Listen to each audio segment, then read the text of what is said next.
Hello everyone, আসসালামু আলাইকুম। আজকে আমি আপনাদেরকে দেখাবো বারবিকিউ ফ্লেভারে কিভাবে রূপচাঁদা ফ্রাই করতে হয়।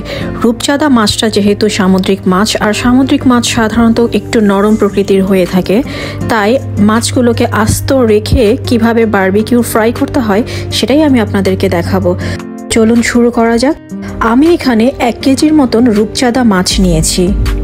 মাছগুলোকে কিচেন সিজারের সাহায্যে আমি কেটে নিচ্ছি। আপনারা চাইলে বটি দিয়েও কেটে নিতে পারেন। আর মাছটাকে যেহেতু আমি আস্ত ফ্রাই করব, তাই মাঝখান দিয়ে আর কাটছি না, কিন্তু খুব ভালোভাবে পরিষ্কার করে নিচ্ছি। আপনারা যদি মাথা আস্ত রাখতে চান তাহলে রাখতে পারেন, অথবা মাথাটা কেটে ফেলে দিতে পারেন। আমি যেহেতু এখানে আস্ত ফ্রাই করব, তাই মাথাটা আর ফেলে দিব না, কিন্তু মাথাটা ভালোভাবে ক্লিন অ্যান্ড ক্লিয়ার করে নিচ্ছি। আর মাথার উপরিভাগ ঠোঁটের অংশটুকু সামান্য একটু কেচি দিয়ে কেটে নিচ্ছি। এখন ম্যারিনেশনের পালা। ম্যারিনেশনের জন্য আমি এখানে 1 টুকরা লেবুর রস নিয়ে নিচ্ছি। আর এখন দিয়ে দিচ্ছি সামান্য একটু লবণ। আর সামুদ্রিক মাছ যেহেতু লবণাক্ত হয়ে থাকে, তাই লবণটা একটু কম ব্যবহার করতে হবে। দিয়ে দিচ্ছি 1 চামচ পরিমাণের জিরার গুঁড়া, দিয়ে দিচ্ছি সামান্য পরিমাণের চিনি, আর এখন দিয়ে দিচ্ছি হলুদ, লঙ্কা আর ধনিয়ার গুঁড়া, আর দিয়ে দিচ্ছি সামান্য পরিমাণের কালো গোলমরিচের গুঁড়া, আর সামান্য একটু বারবিকিউর মশলা দিয়ে দিচ্ছি। এটা অপশনাল, যদি না থাকে তাহলে স্কিপ করতে পারেন। আর এখানে দিয়ে দিলাম টমেটো সস। এখন এগুলোকে খুব ভালোভাবে ম্যারিনেশন করতে হবে।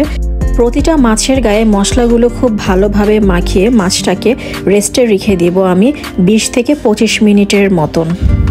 মাছগুলো ম্যারিনেশন হয়ে গিয়েছে। এখন আমি সামান্য একটু ময়দা, অল্প একটু কর্নফ্লাওয়ার আর একটু কালো গোলমরিচের গুঁড়া মিক্সড করে নিয়েছি। এই ময়দার মিশ্রণে একটা মাছ আমি ভালোভাবে কোট করে নিব।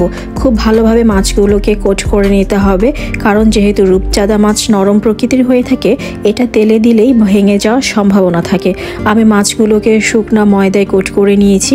এখন আমি একটা প্যানে তেল গরম করে নিয়েছি, আর তেল দিয়েছি অল্প পরিমাণে, বেশি তেল দিইনি, এটা ডুবো তেলে ভাজা যাবে না। মাছগুলো আমি এপিট ওপিট করে ভালোভাবে ডিপ ফ্রাই করে নিলাম। আর আমি একটু আগুনের সাহায্যে ফ্লেমিং করে নিচ্ছি মাছগুলো। তো মাছগুলো বারবিকিউ ফ্রাই করা শেষ। তো এখন পরিবেশনের পালা।